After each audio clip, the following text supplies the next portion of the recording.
ధర్మాత్ములైనటువంటి పాండవులు, అధర్మవర్తనులైనటువంటి కౌరవులు కూడా చిన్ననాటి నుండి కలహించుకుంటూనే ఉన్నారు. ఎప్పుడు ఆ కలహం వయసుతో పాటు కలహం కూడా పెరుగుతూ వైరంగా మారింది.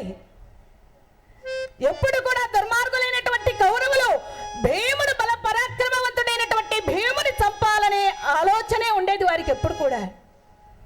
అటువంటి దుర్యోధనాదులు భీమసేనుని తాట కట్టించారు, నీట ద్రోహించారు, అన్నంలో విషం పెట్టించారు, అగ్నిలో కాల్పించారు. ఇటువంటి దుర్మార్గాలన్నీ చేసినటువంటి ఆ కౌరవాధములు అంతటితో వదిలిపెట్టగా పాండవులు ద్రౌపది అమ్మవారిని వివాహం చేసుకుని హాయిగా ఆనందంగా కాలం గడుపుతున్న రోజులలో వారిని ఆహ్వానించి మాయా జూదమాడించి ఆ జూదంలో సర్వరాజ్యమును కూడా గ్రహించి కట్టు పుట్టములతో అరణ్యాలకు పంపించారు. అనుకున్న ప్రకారముగా 12 సంవత్సరాలు అరణ్యవాసము పూర్తి చేసి ఆ అరణ్యవాస కాలంలో రాబోయే కాలంలో కావలసినటువంటి అస్త్రశస్త్రాలన్నిటినీ కూడా చక్కగా ఆర్జించి అరణ్యవాసం ఎంతో సునాయాసంగా పూర్తి చేశారు ధర్మాత్ములైనటువంటి పాండవులు. ఇక అతి క్లిష్టమైనది అజ్ఞాతవాసం. మనుషులలోనే ఉంటూ పురాలలో ఉంటూ జనాల మధ్యనే తిరుగుతూ వీళ్ళు పలానా వాళ్ళు పాండవులు అని కూడా ఎవరికీ కూడా తెలియకూడదు. ఆ విధంగా అజ్ఞాతవాసం చేయాలి. అటువంటి అజ్ఞాతవాసాన్ని గడపడానికి అరణ్యవాసం పూర్తి చేసుకుని బయలుదేరి వచ్చారు పాండవులు. వారి వద్ద ఉన్నటువంటి బ్రాహ్మణోత్తములను అందరినీ కూడా పంపించి వేశారు. తరువాత అందరూ ఒక్క చోట కూర్చుని ఉన్న సమయంలో ధౌమ్యుల వారు అంటున్నారు ధర్మరాజుతో, నాయన అజ్ఞాతవాసం అంటే సామాన్యమైనది కాదు. అటువంటి అజ్ఞాతవాసంలో మీరు ఏ విధంగా గడుపుతారో, ఎలా అజ్ఞాతవాసాన్ని పూర్తి చేస్తారో నాకు చాలా భయంగా ఉన్నది ఆయన. అయితే సేవ చేయించుకోవడమే తప్ప సేవ చేయడం తెలియనటువంటి వారు మీరు. అటువంటి మీరు అజ్ఞాతవాసాన్ని గడపాలి. అయితే కొలువులలో ఎలా ఉండాలో, ఎవరి దగ్గర ఎలా మసలుకోవాలో, ఎవరితో ఎలా మాట్లాడాలో, ఎక్కడ ఎలా ప్రవర్తించాలో అన్నీ కూడా చెప్పవలసిన జాగ్రత్తలన్నీ కూడా ఆ మహానుభావుడు పాండవులకు వివరించాడు. నాయనా, కొలువులలో ఈ విధంగా మసలుకోవాలి. రాజులతో మాట్లాడేటప్పుడు చాలా జాగ్రత్త మాట్లాడాలి. ఎందుకంటే అంగుళం నాలుక మాట్లాడే మాటలను బట్టి 6 అడుగుల శరీరానికి ప్రమాదం ఉంది. కాబట్టి చాలా జాగ్రత్తగా నడుచుకోవాలి నాయన అని వారికి చెప్పవలసిన జాగ్రత్తలన్నీ చెప్పిన ఆయన, ఇక నేను వెళ్ళొస్తాను, మీరు అజ్ఞాతవాసాన్ని ఎంతో సునాయాసంగా పూర్తి చేసి రండి నాయన అని చెప్పి ఆశీర్వదించి ఆ మహానుభావులు కూడా వెళ్ళిపోయారు. అటు తరువాత పాండవులందరూ కూడా ఒక్క చోట కూర్చొని ఆలోచిస్తూ ఉన్నారు. అతి క్లిష్టమైనది అజ్ఞాతవాసం. మనం ఎక్కడ గడపాలి, ఎక్కడైతే మనకు అనువుగా ఉంటుంది, ఎక్కడైతే మనం ఎవరికీ తెలియకుండా ఉండవచ్చు అని ఆలోచించారు. ఆలోచించి ధర్మరాజు అంటున్నాడు, నాయన రాజ్యాలన్నిటిలో కూడా విరాట నగరము అనేటువంటి రాజ్యము చిట్ట చివరగా ఉన్నది. కాబట్టి ఆ విరాట రాజుకు పాండవులంటే ప్రాణం. అటువంటి విరాట మహారాజు మనమంటే చాలా అభిమానము ప్రేమ ఉన్నది. కాబట్టి ఆ విరాట మహారాజు యొక్క కొలువులో అయితే మనం ఈ అజ్ఞాతవాసాన్ని కష్టం లేకుండా మనం గట్టెక్కొచ్చు నాయనలారా అని చెప్పి, నాయన అర్జున, ఎవరెవరు ఏ వేషాలలో వెళ్ళాలి, ఏ పేర్లు పెట్టుకోవాలి అనే ఒక తర్జుమా జరిగింది. అప్పుడు ధర్మరాజు అంటున్నాడు, మరి విరాటరాజు కొలువులో ఉండాలంటే తగిన వేషాలు, తగిన ఇది ఉండాలి కదండి. అందుకని ఎవరెవరు ఏ వేషాలలో వెళ్ళాలో నిర్ణయించుకుంటూ ఉన్నారు. నాయన అర్జున, నేను కంకుభట్టు అనేటువంటి పేరుతో సన్యాసి వేషం వేసుకొని ఆ విరాట మహారాజుకు పురాణాలు చెబుతూ, శాస్త్రాలు చెబుతూ 1 సంవత్సర కాలం నేను ఆ విరాట మహారాజు దగ్గర కాలం గడుపుతాను నాయన.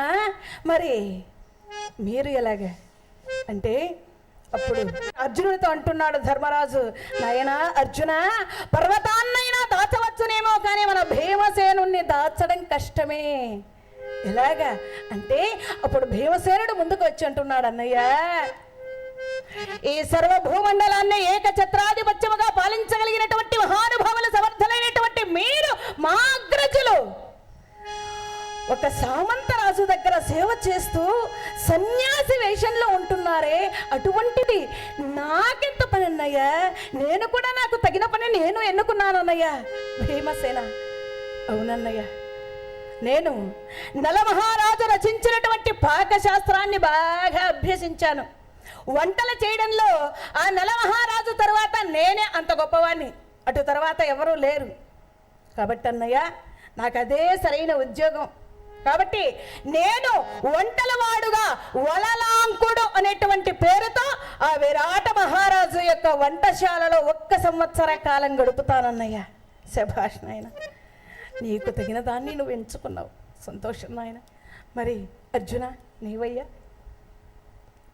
అన్నయ్య, నేను కూడా ఆ విరాట మహారాజు యొక్క కొలువులో పేడినై ఆ విరాట మహారాజు యొక్క కుమార్తె అయిన ఉత్తరకు అంతఃపుర స్త్రీలకందరికీ కూడా బృహన్నల అనేటువంటి పేరుతో ఆ ఉత్తర కుమార్తెకు అంతఃపుర స్త్రీలకు అందరికీ కూడా సంగీతము నాట్యము నేర్పుతూ 1 సంవత్సరం కాలం గడిపేస్తానన్నయ్య. అర్జున, సంగీతము నాట్యమా? అది నువ్వు ఎప్పుడు నేర్చుకున్నావు నాయన? అది నీకెలా సాధ్యమవుతుంది నాయన? అన్నయ్య, నేను దేవలోకానికి వెళ్ళినప్పుడు అక్కడ 5 సంవత్సరాలు ఉన్నాను కదన్నయ్య. అప్పుడు అక్కడ నేను చక్కగా అక్కడ ఉన్నటువంటి కాలాన్ని వృధా చేయకుండా చక్కగా సంగీతాన్ని నాట్యాన్ని కూడా అభ్యసించానన్నయ్య. కాబట్టి నేను ఆ విరాట రాజు మహారాజు యొక్క కొలువులో అక్కడ ఆ అంతఃపుర స్త్రీలకు చక్కగా సంగీతము నాట్యము నేర్పుతూ 1 సంవత్సర కాలం నేను గడిపేస్తానన్నయ్య. మరి నకుల, అన్నయ్య, నేను అశ్వశాస్త్రాన్ని బాగా అభ్యసించానన్నయ్య. కాబట్టి నేను విరాటరాజు కొలువులో గుర్రాల రాయుడుగా 1 సంవత్సర కాలం దామగ్రంథి అనేటువంటి పేరుతో నేను కాలం గడుపుతానన్నయ్య.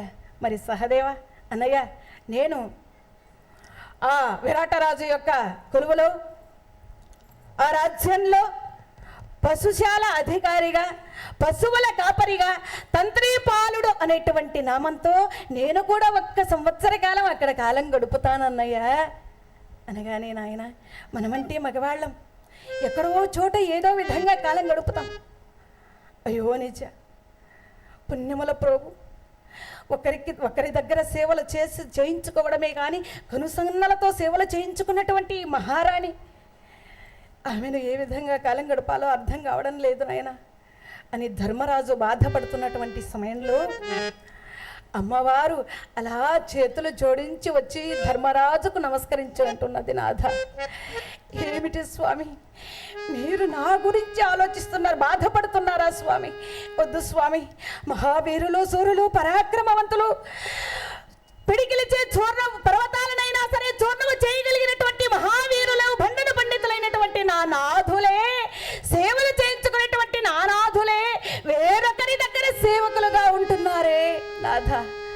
అటువంటి మీకు సేవకురాలిని, మీకు దాసినైన నాకు ఇది కష్టమా స్వామి?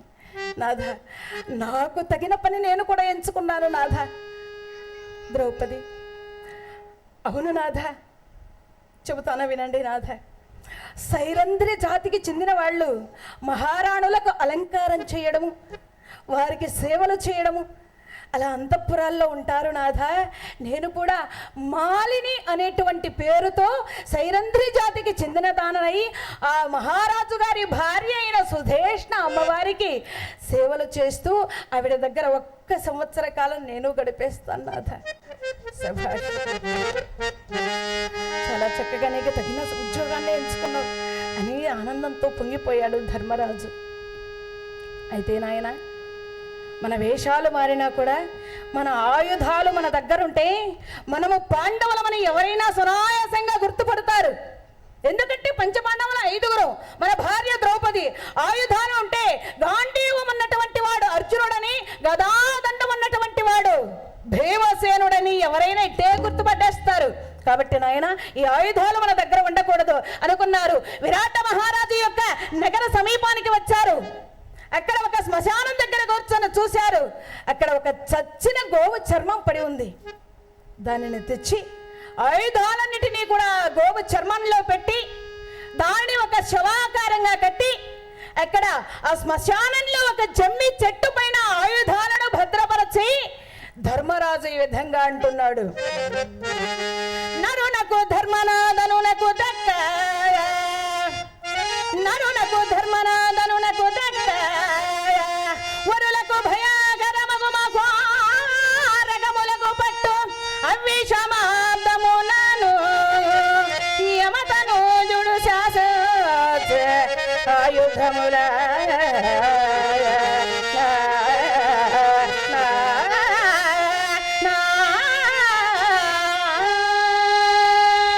ఆయుధాలన్నిటినీ కూడా శవాకారంగా చేసి ఒక జమ్మి వృక్షం పైన పెట్టి ధర్మరాజు అంటున్నాడు, ఈ ఆయుధాలు నాకు అర్జునులకు తప్ప ఇతరులు ఎవరు చూసినా కూడా భయంకరమైన సర్పముల వలె భూత ప్రేతముల వలె కనిపించుగాక అంటూ ఆయుధాలను శపించాడు.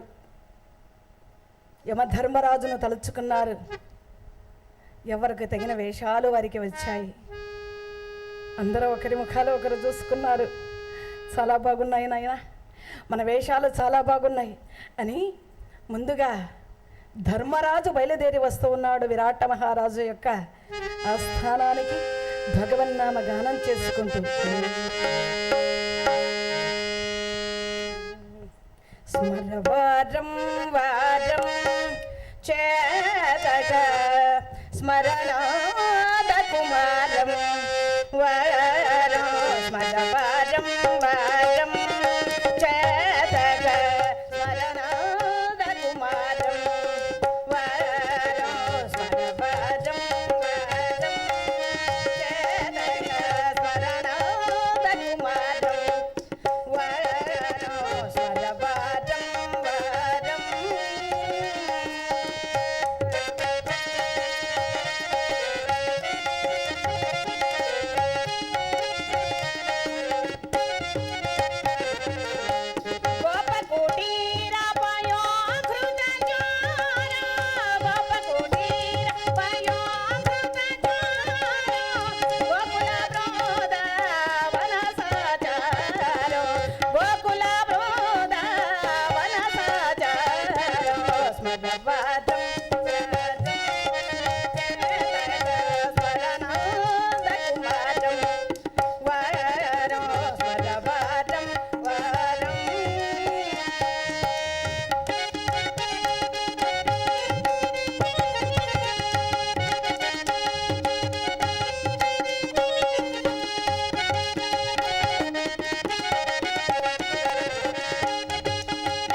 తిన్నగా బయలుదేరి విరాటరాజు కొలువులోకి ప్రవేశించాడు ధర్మరాజు. చూశాడు విరాట మహారాజు. ఆసనం నుండి లేచాడు. దిగు బయలుదేరి వచ్చి, స్వామి రండి స్వామి, దయచేయండి దయచేయండి స్వామి, నమస్కారం స్వామి. అటువంటి మహానుభావుడు ఎవరో బ్రాహ్మణోత్తముడు వస్తున్నాడులే, నేను మహారాజును కదా, సింహాసనం నుండి దిగి నేను నమస్కారం చేయడం ఏమిటి అని ఆయన అనుకోలేదు. ఎందుకంటే వస్తున్నటువంటి మహానుభావుడు తేజస్సుతో వెలిగిపోతూ ఉన్నాడు. అటువంటి మహానుభావుని చూడగానే ఆసనం నుండి దిగి ఎదురు వెళ్ళి నమస్కరించి, రండి స్వామి, దయచేయండి స్వామి. తమరెవరు స్వామి? తమది ఏ ఊరు స్వామి? తమ నామధేయం ఏమిటి స్వామి? తమరు ఎక్కడి నుండి విచ్చేశారు స్వామి? తమరు ఏ పని మీద ఇక్కడికి విచ్చేశారో సెలవేయండి స్వామి అంటున్నటువంటి ఆ విరాట మహారాజుతో అంటున్నాడు ధర్మరాజు, నాయనా, నామము కల్పితంబు నరనాయక దేహునకు. నేనెవరో అడుగుతున్నావు? నేను ద్విజుడను. అంటే ద్విజుడు అంటే 2 అర్థాలు వస్తాయండి. బ్రాహ్మణ, క్షత్రియ, వైశ్య, శూద్ర అనేటువంటి ఆ 4 జాతులలో నేను 2వ జాతి వాడను, ద్విజుడను. ద్విజ అంటే 2 అని, ద్విజ అంటే 2 అని. కాబట్టి ద్విజుడను అంటే నేను 2వ జాతికి చెందినవాడను అని ఒక అర్థం వస్తుంది అని ధర్మరాజు చెప్పాడు ఆ విరాట మహారాజుతో. విరాట మహారాజు చూస్తే బ్రాహ్మణ వేషంలో ఉన్నాడు, కమండలం చేత పట్టుకున్నాడు. ద్విజ అంటే జన్మనా జాయతే శూద్ర, కర్మణా జాయతే ద్విజ, వేద పాఠంతు విప్రాణం, బ్రహ్మజ్ఞానేన బ్రాహ్మణ అన్నారు. పుట్టుకతో ఎవరు బ్రాహ్మణులు గారండి, పుట్టుకతో అందరూ శూద్రులుగానే పుడతారు. కర్మణాం జాయతే ద్విజ, ఉపనయనం అయిన తరువాత వారు చేసేటువంటి కర్మలను బట్టి వారు ద్విజులు, 2వ జాతికి చెందిన వారు అవుతారు. వేద పాఠంతో విప్రాణం, వేద విద్యలను అభ్యసించిన తరువాత విప్రోత్తములు అవుతారు. బ్రహ్మజ్ఞానేన బ్రాహ్మణ, బ్రహ్మజ్ఞానులు, బ్రహ్మ గురించి తెలుసుకున్నటువంటి వారు, భగవంతుని గురించి ఆ వేదాల సారాన్ని తెలుసుకున్న తర్వాత బ్రహ్మజ్ఞానైన బ్రాహ్మణ, తరువాత బ్రాహ్మణులు అవుతారు. పుట్టుకతో ఎవరు బ్రాహ్మణులు కాదు. అందుకు ద్విజుడు అంటే కర్మణాం జాయతే ద్విజ అన్నం. అటువంటి ద్విజుడు ఇతడు అనుకున్నాడు మహానుభావుడు విరాట మహారాజు గారు. అయ్యా, నేను శాస్త్రాలు, ఉపనిషత్తులు అన్నీ కూడా బాగా చదువుకున్నాను కాబట్టి నాకు 1 సంవత్సర కాలం మీ కొలువులో ఉద్యోగం ఇప్పించాలి అన్నాడు. మహానుభావ, ఏమిటి మీరు మాట్లాడుతున్నది? మీరు నా దగ్గర ఉద్యోగం చేయడమా? వద్దు స్వామి, మీరు కావాలంటే ఈ సింహాసనాన్ని అధిష్ఠించి రాజ్య పరిపాలన గావించండి స్వామి, నేనే మీ దగ్గర ఉంటానన్నాడు. వద్దు నాయన, ఒకప్పుడు నేను కూడా మహారాజులాగా ఉండేవాడినే. పరిస్థితుల ప్రభావం చేత మా వేషాలు మారిపోయాయి, మాకు ధనధాన్యాలు కూడా పోయాయి. అయితే ఇప్పుడు సర్వము పోగొట్టుకున్నా, అన్నీ పోయినా కూడా ఒక్కటి మాత్రం నన్ను విడిచిపెట్టి పోలేదు మహారాజా. అదేమిటంటే నా చేతిలో ఉన్న ఏ పాచికలు. నన్ను ధనం విడిచిపెట్టేసింది, నా వేషం మారిపోయింది, అన్నీ పోయినా కూడా నాకు ఈ పాచికలాడే అలవాటు మాత్రం, ఈ పాచికలు మాత్రం నన్ను విడిచిపెట్టి వెళ్ళలేదు మహారాజా. కాబట్టి ఎప్పుడైనా అవసరమైతే పాచికలు కూడా ఆడుతాను మహారాజా నేను, కాలక్షేపానికే. కాబట్టి చూడండి పెద్దలారా, ఆ పాచికల వల్లే ఇంతటి ఆయనకు దుస్థితి ఏర్పడిందన్న సంగతి కూడా మర్చిపోయాడు ధర్మరాజు. ఆ పాచికల ప్రభావంతోనే కదా వారు రాజ్యాన్ని పోగొట్టుకున్నారు, అరణ్యాల పాలయ్యారు. ఎన్ని కష్టాలు తెచ్చిపెట్టినటువంటి ఆ పాచికలను మాత్రం విడిచిపెట్టలేదు ధర్మరాజు మహారాజా. ఈ పాచికల ఆటం మాత్రం నన్ను విడిచిపెట్టి వెళ్ళలేదు. ఈ పాచికలు సమయానికి, కాలక్షేపానికి పాచికలు కూడా ఆడుతాను మహారాజా. ఇది నాకు ముందు నుండి ఉన్నటువంటి అలవాటే. అందుకే అలవాటు ఒక రోగం అన్నారండి పెద్దలు. ఇలాగే ఒక పెద్ద మనిషి ఒక ఇంటి దగ్గరికి వెళ్ళి, ఒరే బాబు, నాయనా మీ నాన్నగారు ఉన్నారా బాబు అన్నాడు.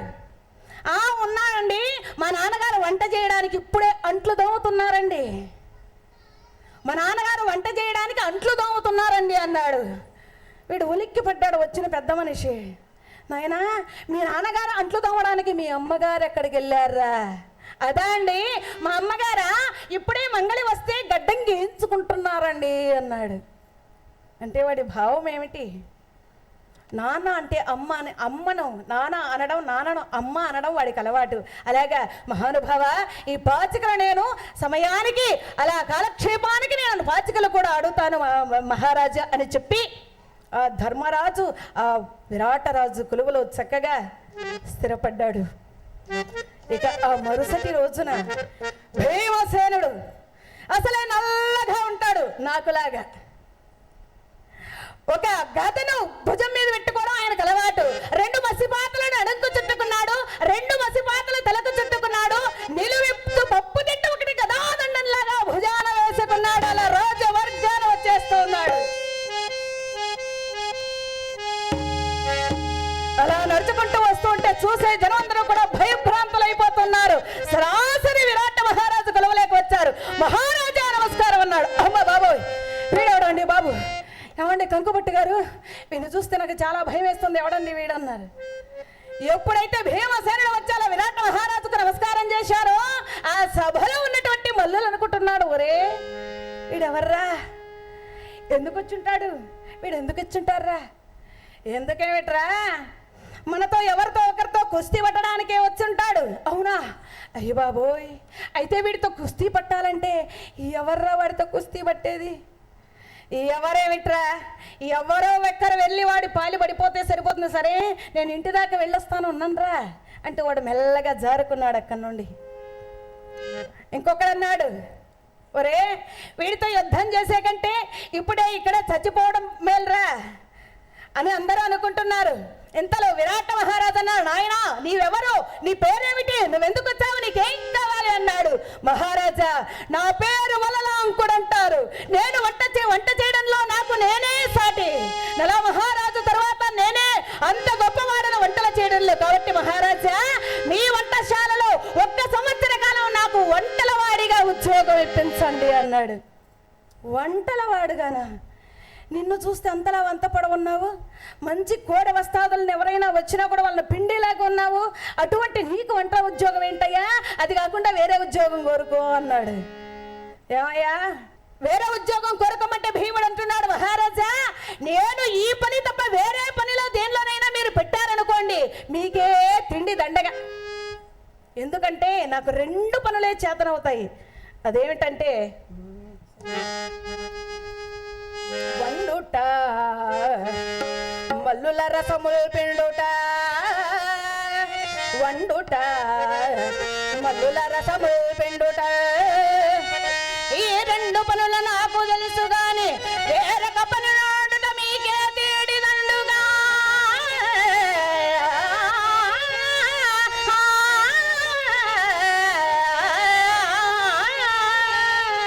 మహారాజా వంట బాగా చేయడం వచ్చు, కోడ వస్తాది ఎవరైనా కండలు తిరిగినటువంటి వంట ఎవరైనా వచ్చి యుద్ధం చేయమంటే వారితో యుద్ధం చేసి వాడి రసం పిండడమే నాకు తెలుసు. ఈ 2 పనులు మాత్రమే నాకు తెలుసు మహారాజా, మీరు నాకు వంటల వారిగా ఉద్యోగం ఇస్తారా లేక వెళ్ళిపోమ్మంటారా?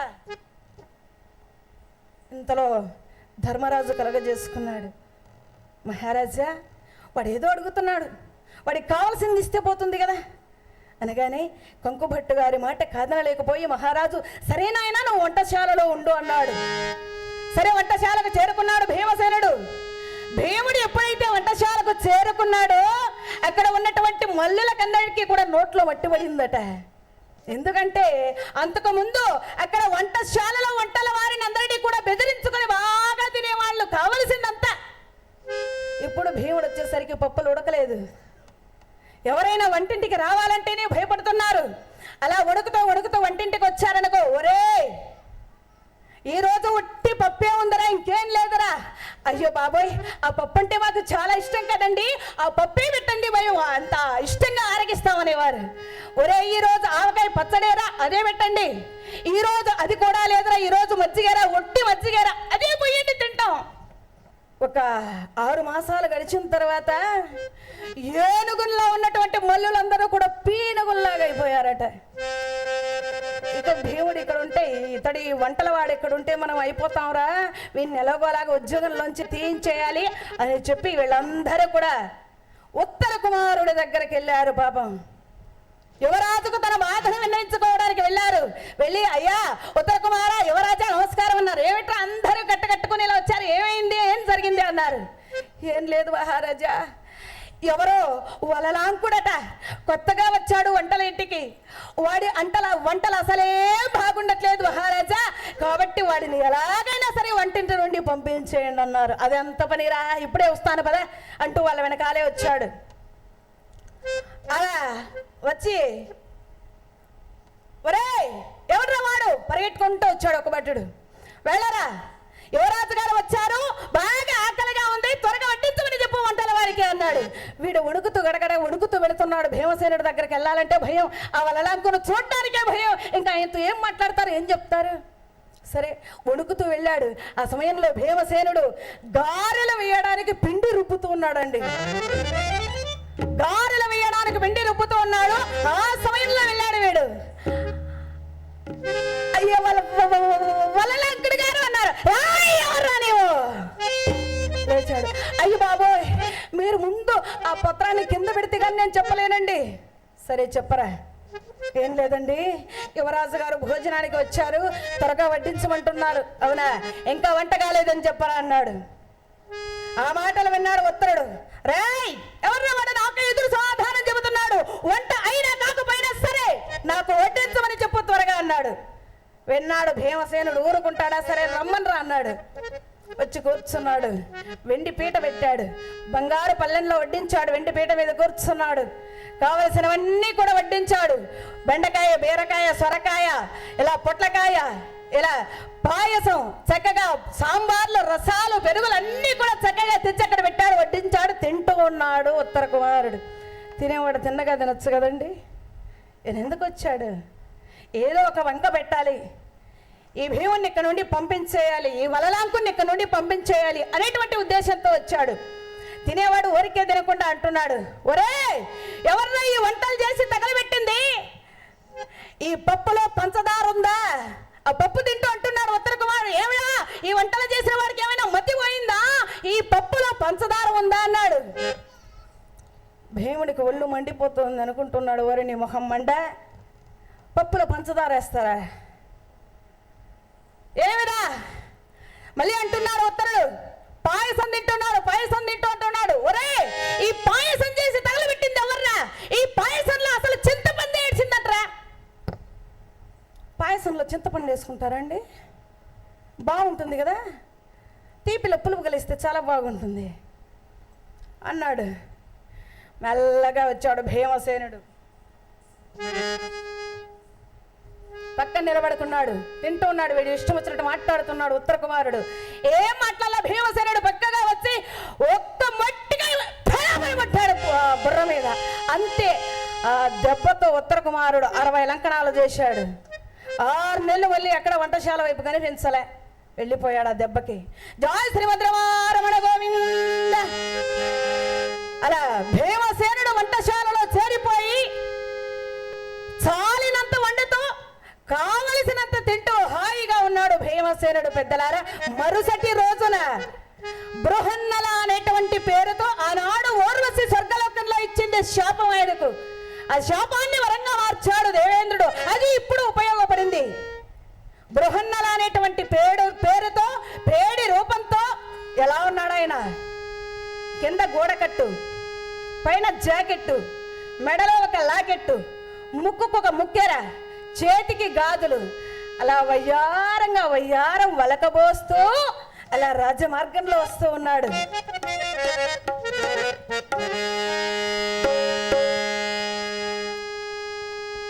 భగవన్ నామాన్ని గానం చేసుకుంటూ వస్తూ ఉన్నాడు ఆ అర్జునుల వారు.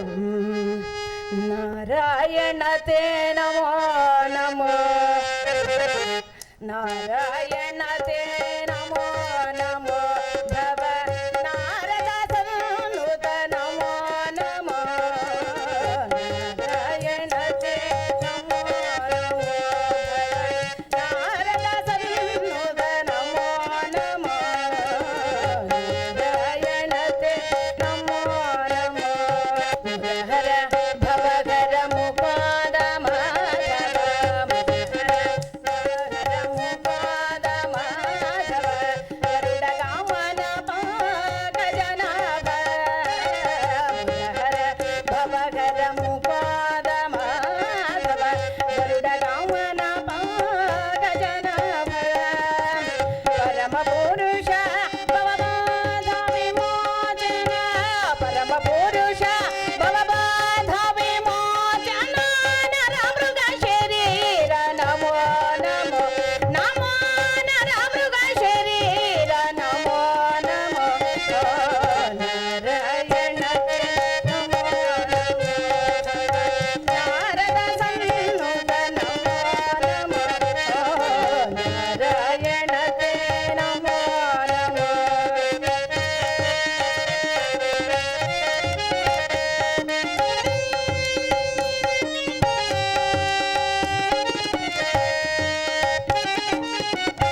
వలకబోస్తూ రాజమార్గాన వస్తూ ఉన్నాడు బృహన్నల.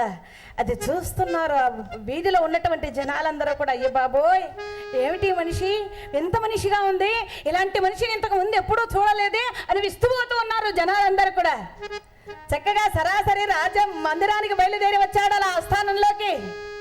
అలా విరాట మహారాజు కంకుభట్టి గారు ఇరువురు కూడా కూర్చుని ఉన్నటువంటి ఆ సభాస్థానానికి వేంచేసి అలా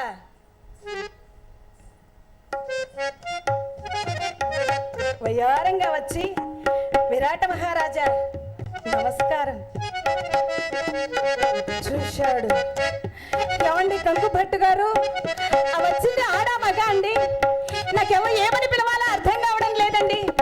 ఒరే అని సంబోధించాలా, ఏమమ్మా అని సంబోధించాలా, ఏమయ్యా అని సంబోధించాలా అర్థం కావడం లేదండి అని బృహన్నలతో అంటున్నాడు. ఇదిగో ఎందుకు నీ పేరేమిటి, నువ్వెవరు, నువ్వు ఎందుకు వచ్చావన్నాడు. మహారాజా నా పేరు బృహన్నల అంటారండి. అవునా, అయితే నువ్వు ఇప్పుడు ఇక్కడికి ఎందుకు వచ్చావు? అబ్బే ఏం లేదండి, నేను చక్కగా నాట్యం నేర్పుతాను, సంగీతం నేర్పుతానండి. 1 సంవత్సర కాలం మీ అంతఃపుర స్త్రీలకు, ఉత్తర కుమార్తె మిగిలిన స్త్రీలందరూ ఉన్నారు కదా, వారికి 1 సంవత్సర కాలం నాట్యము సంగీతం నేర్పుతానండి. ఒక్క అవకాశం ఇప్పించండి, 1 సంవత్సర కాలం అన్నాడు. విరాట మహారాజు అన్నాడు, నాయనా నువ్వు మనిషి చూస్తేనే మాట్లాడడానికి ఇన్ని వంకర్లు తిరుగుతున్నావే, ఇంకా నువ్వు నాట్యమే నేర్పుతావు, సంగీతమే నేర్పుతావు నాయన అన్నాడు. లేదు మహారాజా, 1 సంవత్సర కాలం నాకు అవకాశం ఇప్పించి చూడండి స్వామి అన్నాడు. సరే అయితే ఏది, 1 కీర్తన పాడి ఏదైనా నాట్యం చేయమన్నాడు. అప్పుడు చక్కగా అర్జునుడు వారు శృతి సవరించుకొని ఈ విధంగా గానం చేస్తూ నాట్యం చేస్తూ ఉన్నాడు. ముద్దుగారే సోద ముంగిట ముద్దే మూవీడు దిద్దరాని మహిమల దేవకి సూతుడు. ముద్దుగారే సోద ముంగిట ముద్దే మూవీడు దిద్దరాని మహిమల దేవకి సూతుడు. ముద్దుగారే సోద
చక్కగా నాట్యం చేసి చూపెట్టగా అది చూసినటువంటి విరాట మహారాజు ఆశ్చర్యపోయాడు. అవురా, మనిషి ఎన్ని వంకర్లు తిరుగుతున్నా చక్కగా నాట్యం చేసి గానం చేశాడు అని ఆనందభరితుడై, సరేనాయనా మా అంతఃపుర స్త్రీలకు, మా అమ్మాయికి, ఉత్తర కుమార్తెకు, అంతఃపుర స్త్రీలకందరికీ కూడా నువ్వు చక్కగా నాట్యాన్ని నేర్పు నాయన అని చెప్పి నాట్యాచార్యుడిగా ఉద్యోగం ఇవ్వగా అక్కడ అర్జునుడు ఉద్యోగంలో చేరాడు. మరుసటి రోజున దామగ్రంథి అనేటువంటి పేరుతో నకులుడు బయలుదేరి వస్తూ ఉన్నాడు.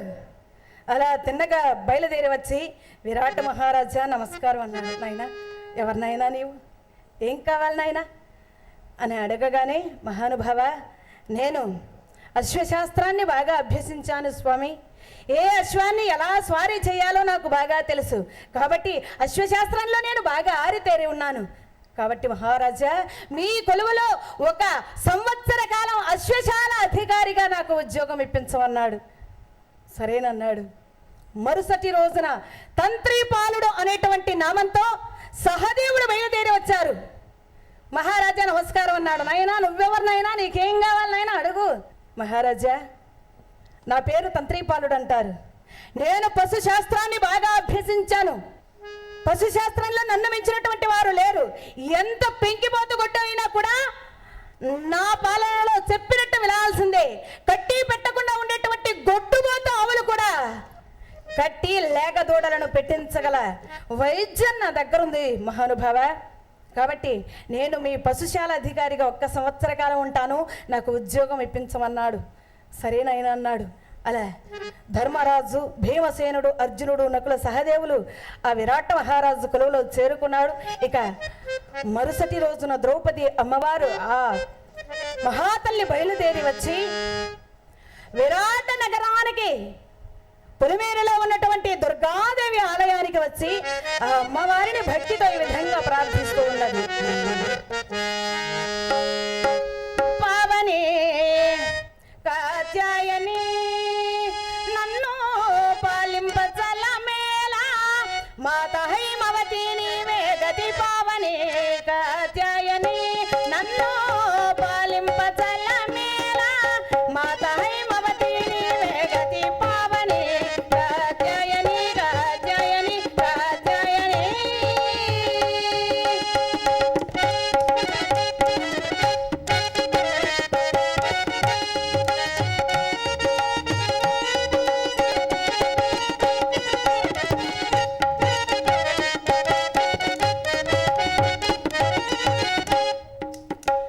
నీవే పరమా కృపానిధి వంటిగా నేను, నీవే పరమా కృపానిధి వంటిగా నేను, భావమన్యుల భక్తి భావ్యోపలేనమ్మ, భావమన్యుల భక్తి భావ్యోపలేనమ్మ. బాబుమంది శరణటి నమ్మని కాళ్ళ నుండి ఉంచి వేడుపాటి, బాబుమంటి శరణటి నమ్మని కాళ్ళ నుండి ఉంచి వేడుకొంటి. నీవు కాకదిత్యమ్మని నాకు నిఖిలేశ్వరి రాజరాజేశ్వరి గౌరి. పావని కాత్యాయని నన్ను పాలింపచల్లమేలా మాత హైమవతి నీవే గతి. పావని కాత్యాయని కాత్యాయని కాత్యాయని.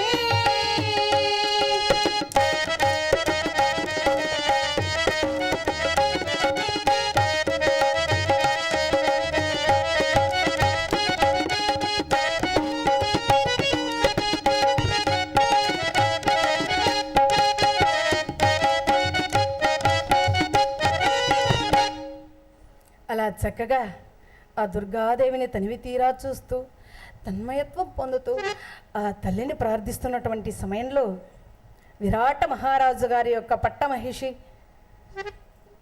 ఆ మహారాణి గారు సుధేష్ణాదేవి గారు ఆలయానికి అమ్మవారి దర్శనార్థమై బయలుదేరి వచ్చారు. ఆమె వచ్చే సమయానికి చక్కగా ఈ మహాతల్లి ద్రౌపది అమ్మవారు దుర్గాదేవిని ప్రార్థిస్తూ గానం చేస్తూ ఉంటే ఆ గానాన్ని వింటూ అలా మైమర్చిపోయి నిలబడి ఉంది ఆ తల్లి. అటు తర్వాత గానం అయిపోయిన తర్వాత ఆ మహాతల్లి ద్రౌపది అమ్మవారు వచ్చింది సుధేష్ణాదేవికి ఎదురుగా. అమ్మా, ఎవరవమ్మా నీవు? ఇంత తేజోరాశి వలె వెలిగిపోతూ ఉన్నావు, మాసిన చీర కట్టుకుని ఉన్నావు. నిన్ను చూస్తుంటే మహారాణి వలె కనిపిస్తూ ఉన్నావు. ఏ విధంగా ఈ పరిస్థితిలో ఇక్కడ ఉండడానికి కారణం ఏమిటమ్మా అనగానే, అమ్మా నేను సైరంధ్రి జాతికి చెందిన దానను. నా పేరు మాలిని అంటారమ్మా. సుధేష్ణాదేవి గారంటే నేనేనమ్మా. అమ్మా నమస్కారం అమ్మా. నేను మీకు సేవలు చేసుకుంటూ 1 సంవత్సర కాలం మీ దగ్గర కాలం గడుపుదామని వచ్చానమ్మా. నాకు అవకాశం ఇప్పించండి అమ్మా. 1 సంవత్సరం కాలం మాత్రమే అమ్మా. సంవత్సరం అయిపోగానే మళ్ళీ నా దారిని నేను వెళ్ళిపోతాను తల్లి. ఏమిటమ్మా నువ్వు మాట్లాడుతున్నది? 1 సంవత్సర కాలం నీకు నా దగ్గర ఉద్యోగం ఇవ్వాలా? నిన్ను చూస్తూ ఉంటే ఆడదాన్నైనా నాకే మోహం కలుగుతోంది. ఇంకా మగవాళ్ళు విడిచిపెడతారా? అసలు అందులో మా ఆయన మరీ మెతక. నిన్ను చూస్తే నా కాపురం అలా కొల్లేరైపోతుందమ్మా. వద్దు తల్లి, అంత పని చేయొద్దమ్మా అనగానే ఆ మహాతల్లి అంటున్న ద్రౌపది అమ్మవారు, అమ్మా అంత మాట మాట్లాడకండి అమ్మా, అలాంటి మాటలు అనకండమ్మా. అమ్మా సుధేష్ణ, దాసి అయినను కావచ్చు ధర్మపత్ని. అమ్మా దాసి అయినను కావచ్చు ధర్మపత్ని, రాణి అయినను కావచ్చు రంగులాడి, జాతి కాదు ప్రధానము నీతి గాని, ధనము కాదు ప్రధానము గుణము గాని.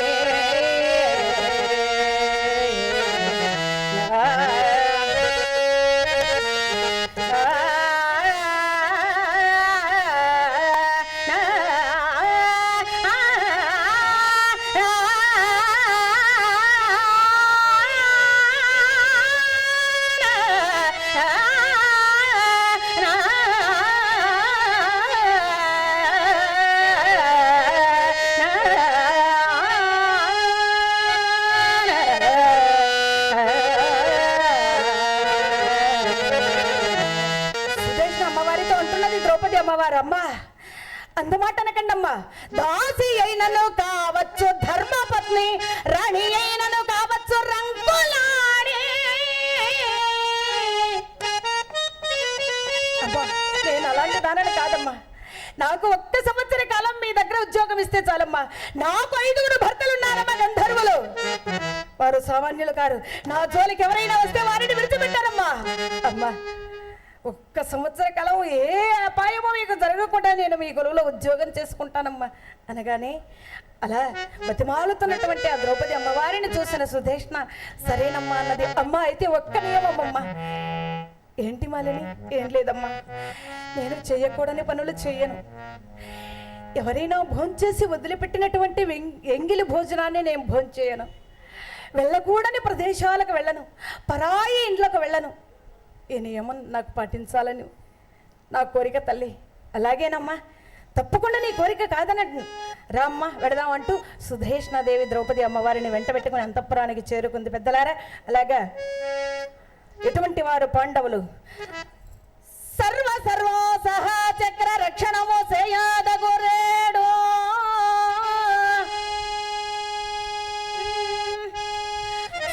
సర్వో సహా చక్ర రక్షణము సేయాదగురేడు, సన్యాసి తలఘాతమున మేరు గిరినే నురము సేయగల దోర్బలుడు సూపకారుడయ్యే, సీతాంశు మౌలి గెలిచిన జోదు దుఃఖ పేవ్రెలిడు కొనియాడు పేడి అయ్యే, మగనీయ శతకోటి మదన సౌందర్య విగ్రహుడట్లు గుర్రాల రాయుడయ్యే, తలకి గల నేని శీలమోదపము అని పుణ్యవర్తనుడటు గోప బాలుడయ్యే, వాసి కాల్చిన దొరసాని దాసి అయ్యే, కటకటా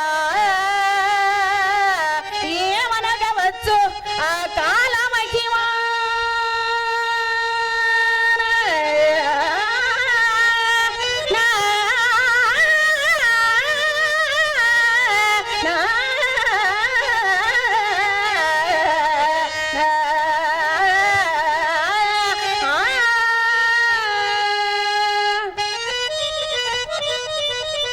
చూడండి పెద్దలారా, ఈ భూమండలాన్ని ఏకఛత్రాధిపత్యముగా పరిపాలించగలిగినటువంటి ధర్మరాజు ఒక సామంతరాజు దగ్గర సన్యాసిలాగా ఉన్నాడు. తన పిడికిలచే మేరు పర్వతాన్నైనా కూడా చూర్ణం చేయగలిగినటువంటి భీమసేనుడు వంటల వాడి వలె వంటలు చేసుకుంటూ ఉన్నాడు. శ్రీరామసుమౌలి గెలిచిన జోదు, పరమశివుని జయించినటువంటి ఆ అర్జునుడు ఆడు పేడి అంతఃపుర స్త్రీలకు నాట్యం నేర్పుతూ ఉన్నాడు. వాసిగాంచిన దొరసాని తన కను సైగలచే అంతఃపుర స్త్రీలతో సేవలందుకునే ఆ మహాతల్లి మరొకరికి దాసత్వం చేస్తూ ఉంది పెద్దలారు. అందుకే ఓడలు బండ్లుగా, బండ్లు ఓడలుగా మారతాయి అనడానికి నిదర్శనం ఇదేనండి పెద్దలారా.